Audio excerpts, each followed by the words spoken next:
जय हिंद बच्चों। Class 12 integration by partial fractions NCERT exercise 7.5 का क्वेश्चन देखते हैं। क्वेश्चन नंबर 5 क्वेश्चन है, इंटीग्रेट करना है 2x upon x square plus 3x plus 2 को।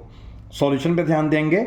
डिनोमिनेटर में हमने इसके फैक्टर बना लिए हैं, इसके दो फैक्टर बने x plus 1 into x plus 2। Solve करने के लिए हम यहाँ पे एक पार्शियल फॉर्म को समझेंगे जो इस तरह से होती है, p x plus q upon x minus a into x minus b अगर है तो इससे हम लिख सकते हैं a upon x minus a plus b upon x minus B.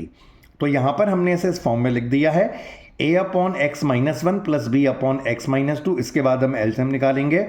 LCM denominator में इन दोनों का प्रोडक्ट हो जाएगा, ए इससे मल्टीप्लाई होगा, बी इससे मल्टीप्लाई होगा। इसके बाद ये पूरा डिनोमिनेटर हम यहाँ पे कैंसिल आउट कर लेंगे, जिसके बाद ये इक्वेशन हमें मिल जाएगी। अब x की ऐसी वैल्यू हमें पुट करनी है जिससे कि a और b में से कोई एक जीरो बन जाए। अगर x को हम यहाँ पे -1 से रिप्लेस करते हैं तो यहाँ पे -1 लगाने के बाद सॉल्व करके हमें a की वैल्यू मिलेगी, और x को अगर हम -2 से रिप्लेस करते हैं ये जीरो हो जाएगा। यहाँ पे रिप्लेस करने के बाद हमें b की वैल्यू मिल जाएगी 4।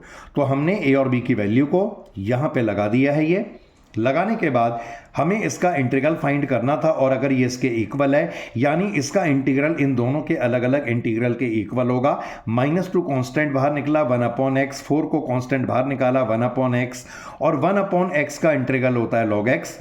ऐसे ही यहाँ पे 1 अपॉन एक्स का इसका इंटीग्रल हो जाएगा log x, लेकिन ये x नहीं है, इन दोनों का डेरिवेटिव हमें निकालना पड़ेगा दोबारा, और जितना भी आएगा उतने डेरिवेटिव से हम डिवाइड कर देते हैं। तो हम देख सकते हैं इसका डेरिवेटिव भी 1 है और इसका डेरिवेटिव भी 1 है, यानी कि अपॉन 1। तो ये हमने अरेंज कर लिया है, 4 log x plus 2 -2 log x minus 1 plus ही, तो ये इसका आंसर है।